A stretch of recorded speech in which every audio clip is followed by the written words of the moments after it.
Assalamualaikum warahmatullahi wabarakatuh. Perkenalkan, saya Ayumana Falasari, mahasiswa Fakultas Ekonomi dan Bisnis Islam, Prodi Ekonomi Syariah 5. Baik, di sini saya akan mengomentari dari video Bapak Abdul Wadud Nafis tentang kebijakan moneter. Di situ beliau menjelaskan tentang pengertian kebijakan ekonomi moneter, kemudian tujuan-tujuan kebijakan ekonomi moneter, jenis-jenis kebijakan moneter, kemudian instrumen kebijakan moneter, mazhab dari instrumen kebijakan moneter, dan kebijakan moneter dalam Islam. Video tersebut beliau menjelaskan kenapa kebijakan moneter harus dibuat, karena kebijakan moneter ialah salah satu untuk mengatur peredaran uang yang ada di dalam negara. Kenapa begitu? Karena kebijakan moneter sendiri ialah seperangkat kebijakan untuk mengatur dalam peredaran dan pembuatan uang untuk menjaga kestabilan perekonomian dalam negara. Itu kebijakan moneter untuk mengatur ukuran serta tingkat pertumbuhan pasokan uang di dalam negara. Karena apabila ketika uang yang beredar dalam negara itu berlebihan, maka akan terjadi inflasi. Dan apabila perkembangan atau penyebaran uang itu terlalu sedikit, maka akan terjadi deflasi atau membuat barang-barang itu menjadi murah.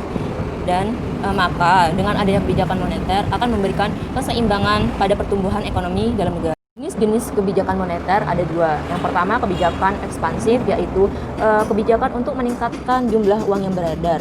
Tujuannya untuk mengatasi pengangguran dan meningkatkan daya beli masyarakat. Karena dengan adanya uang beredar semakin banyak, maka para pengusaha itu akan dengan mudah mendapatkan uang, sehingga mereka memiliki usaha bisa tambah mengembangkan atau bisa membuat usaha baru, sehingga mereka membutuhkan karyawan dan akhirnya membuka lowongan pekerjaan. Kemudian kebijakan yang kedua yaitu kebijakan kontraktif, yaitu kebijakan untuk mengurangi jumlah uang yang beredar. Apabila kebijakan tersebut sudah diterapkan, maka dalam negara tersebut sedang terjadi inflasi. Karena apabila dalam suatu negara terjadi inflasi, itu kita harus mengurangi jumlah uang yang beredar, atau bisa disebut dengan uang ketat. Ada instrumen dari kebijakan moneter. Yang pertama yaitu ada dari cadangan kas, yang kedua itu ada dari diskonto, kemudian yang ketiga itu ada kredit ketat, dan yang terakhir itu ada dorongan modal. Nah, dari instrumen tersebut terdapat mazhab yang ada di dalamnya, yaitu yang pertama itu mazhab iktisaduna. Ya, jadi mazhab iktisaduna yaitu mazhab yang ada dalam instrumen. Kemudian yang satunya itu ada mazhab mainstream. Nah, mazhab mainstream ini biasanya ditokohkan oleh seperti Abdul Manan, kemudian Umar Chaprah, dan para tokoh-tokoh ekonomi yang lainnya.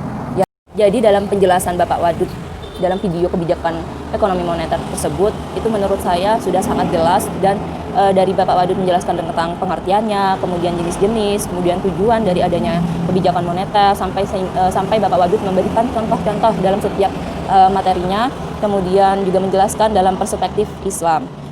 Baik, terima kasih pada Bapak Wadud yang sudah bersedia memberikan pencerahan tentang kebijakan moneter.